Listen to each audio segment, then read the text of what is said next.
Sebanyak 300 keberadaan sanitasi IPAL di Kabupaten Bogor masih jauh sesuai harapan pemerintah terkait sanitasi IPAL di setiap wilayah dibangun dan mencegah langsung pembuangan air besar ke kali ataupun sungai. Sosialisasi program dan fisik infrastruktur bidang sanitasi digelar melalui musyawarah desa.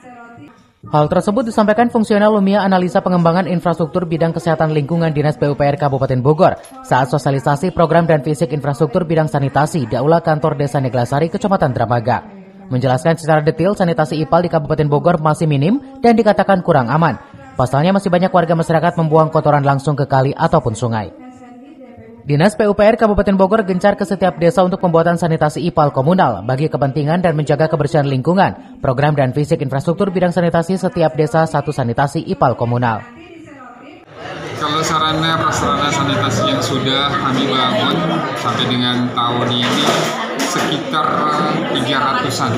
Itu tersebar di beberapa desa Kabupaten Bogor. Walaupun sebetulnya memang belum semua desa mendapatkan program ini.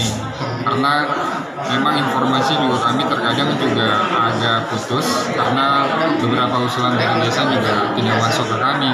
Walaupun kami sudah melalui desa-desa lain untuk menginfluence desa sebelah-sebelahnya.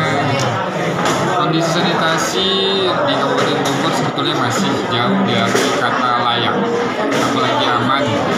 Karena SPM kita belum sampai di 90, masih di sekitar 78%. Jadi masih sangat perlu sarana-prasarana sanitasi di wilayah Kabupaten Bogor.